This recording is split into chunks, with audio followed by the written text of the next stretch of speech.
আসসালামু আলাইকুম এভরিওয়ান, সবাই আশা করি ভালো আছেন। তো এটা হচ্ছে আমার সকালবেলার মর্নিং কফি। এক কাপ কফি না খেলে আমার সকালবেলাটা আসলে তেমন জমে না।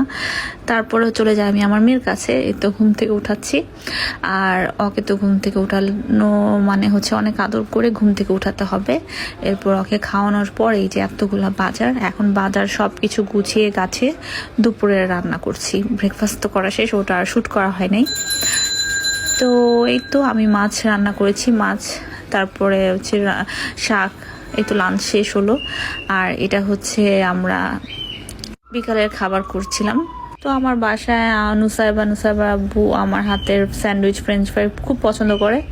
তো খাওয়ার পর আমরা আবার চলে গেছি ডিনার করতে। হচ্ছে নবাবী ভোজে আমরা হচ্ছে চাপ খেলাম, চিকেন চাপ এবং হচ্ছে ফুচকা, চটপটি। তো আমি ফুচকা খেয়েছি, অনেক মজা ছিল, অনেক অনেক অনেক জুসি ছিল ফুচকাটা।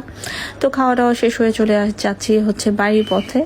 এই তো তো আজকের দিনটা ভালোই ছিল। এবং সকালবেলা আমরা আবার ব্রেকফাস্ট করতে আমার আব্বু আম্মুকে নিয়ে হচ্ছে চলে গেলাম ধানমন্ডিতে। এবং অসম্ভব ভিড় ছিল, যদিও আমরা সকাল 6টার সময় বের হয়েছিলাম। তো এই লেকের পাড়ে খাবার দাবার খেয়ে আমরা চলে গেলাম।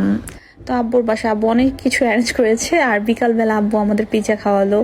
তারপরে আমি আম্মু মিলে হচ্ছে মালাই চা খেলাম। মালাই চাটা অসম্ভব ভালো ছিল, ঘরে বানানো। এই তো আজকের দিনটা আমার ওইভাবে কেটে গেল। আল্লাহ হাফেজ।